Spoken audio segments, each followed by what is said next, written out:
President Cyril Ramaphosa put pen to paper and signed the NHI bill into law. So let's start off right at the top and say, what is the National Health Insurance?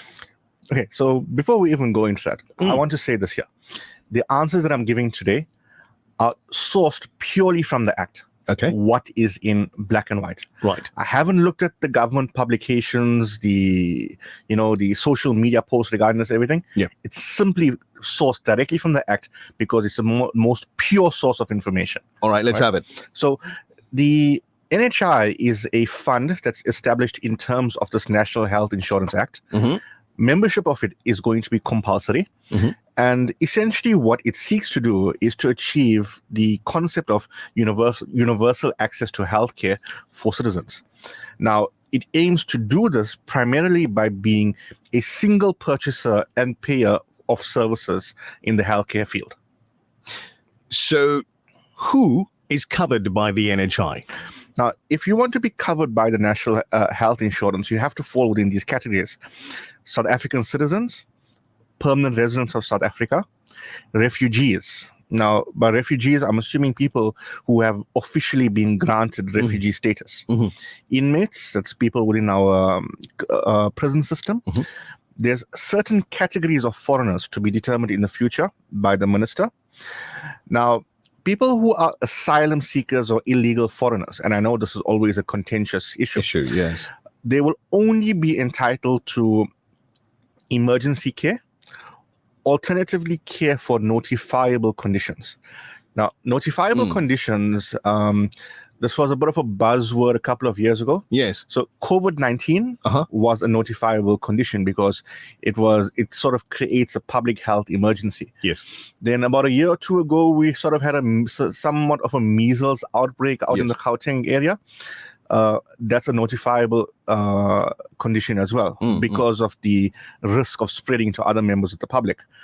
Now, look, that's a provision that's likely unconstitutional, but it's not for discussion today. Yes. And any foreigners who are visiting South Africa, it's very likely that travel insurance will be compulsory for them to cover their healthcare needs while in the country. So let's assume that I fall into one of the categories where I'm covered. How does one access the NHI benefits? Okay.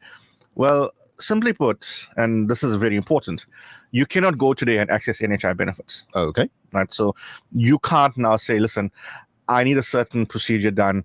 I want it done at a private hospital, as an example. In order to access these NHI benefits, you're going to have to register as a user. Mm-hmm. Now, this entire process has yet to be determined and is yet to be explained. Mm-hmm. The government still needs to determine what these processes are going to be and publish those before one can actually register as an NHI user. So at the moment, there's not too much information on that because it's yet to be published. That's correct. Okay. So what services will the National Health Insurance provide?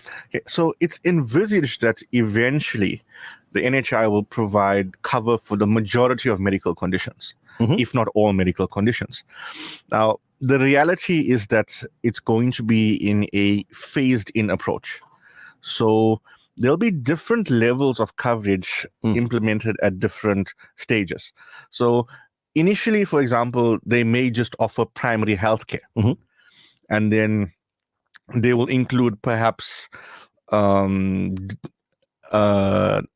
diseases affecting the eyes. Then they'll add in, the lungs. Then they'll add in the kidneys. So slowly they'll extend the scope of the NHI and what is covered from the bare minimum to probably as much as possible. But again, we can't really answer the question at this point because the Act doesn't tell you exactly what's going to be covered and what isn't going to be covered. I suppose one of the concerns of many organizations, institutions, and people is how vague the Act actually is at the moment, which is why they're saying take it back. One of the reasons they're saying take it back to the drawing board, work on it better before you bring it to the table. But we'll talk about that, as you say, on another day. One of the biggest concerns for everybody, myself, and I'm sure you included, would be how will the NHI be funded? Okay, so the Act itself stipulates 4 income streams for the NHI fund. So One would be your general tax revenue. This is like comes from like your fuel tax, your business tax, Yes. things of that nature. Then this one here is very, very contentious. The reallocation of medical scheme tax credits. So if you are currently a member of a medical aid, Yes. you know that as a primary member, you get a certain rebate every month. And then for every beneficiary, you get a certain rebate every month. That when you do your year-end tax submissions to SARS, that's credited towards your tax, and you usually get some sort of a refund. That medical scheme tax credit, the government wants to take it away and allocate those credits to the NHI. There's an increase in payroll tax. So that would be an expense to companies. And this one here, the increase in personal income tax. South Africans are perhaps one of the highest taxed, in terms of personal income tax rates worldwide. And they want to increase your personal income tax to fund the NHI. So let's just look at this here for a second. The general tax revenue, you've explained that the real allocation of medical scheme tax credits, I'm sure that's going to be a topic on its own that ends up in court at some point in time, just to be re-looked at properly. And then you've got payroll and increase in personal income tax. So payroll, as you mentioned, could quite possibly be cost to companies. So this is now your PAYE and all of that. Will increase. Correct. Will increase. Increase in personal income tax. And as you've rightfully mentioned, South Africa is one of the highest taxed nations globally. I know a lot of people sitting down and listening in right now thinking, oh boy, how are we going to do this? How are we going to manage this? So there are a significant amount of individuals at the moment paying a monthly premium toward their current medical aid. What will the role of traditional medical aids be going forward? Okay, so traditional medical aid schemes are actually okay for the next couple of years and continue to operate somewhat as normal and as they currently are doing it. Now, the only major foreseeable difference, in my opinion, for the next few years is the fact that perhaps the medical tax credits are going to be taken away, which, in my opinion, is very likely going to make medical aid unaffordable for a lot of people.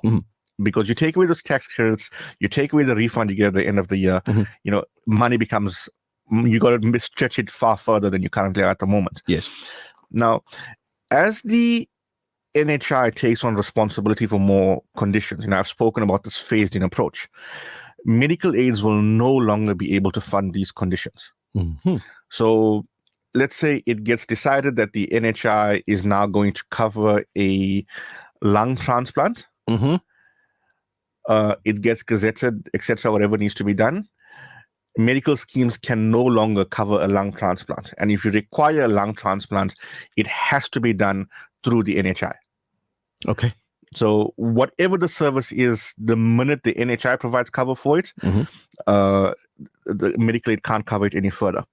Now, the reality is that medical aids are eventually going to be relegated to these niche service providers that will only be able to cover things that are not covered by the NHI. And I'm going to go out on a limb here and say that it's going to be exclusive to those that can only afford it. The super rich, the rich or super rich. Very likely. So what sort of timelines does government have envisaged for the implementation of the NHI? Okay, so in terms of the Act, the NHI is to be implemented in 2 phases.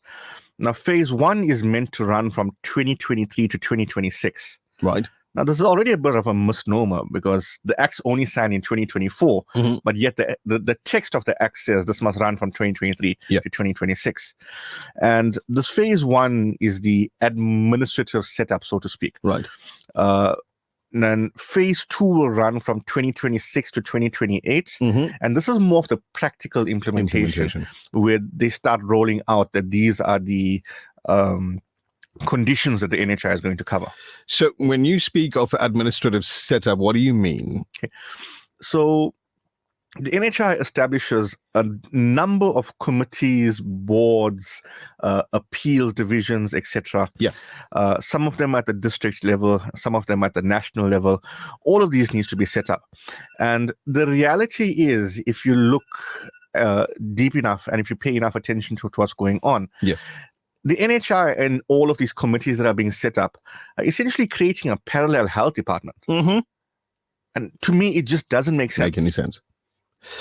Indeed. Now, last question for us this morning as we get closer to 7:30. When does the National Health Insurance come into force? Okay, so the act itself has already been signed by the president. Yes. Right. It was published in the Government Gazette yesterday, which is the 16th of May, 2024, which normally is your requirement for coming into effect.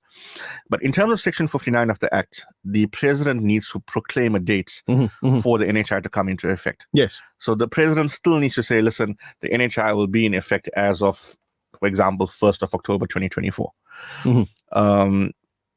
But it's very likely that the act in its entirety is not going to be implemented at once. It's going to be implemented in a phased or staggered approach, just as the coverage is going to be implemented in a phased or staggered approach over the next couple of years. And we'll just have to see where this act goes. Absolutely.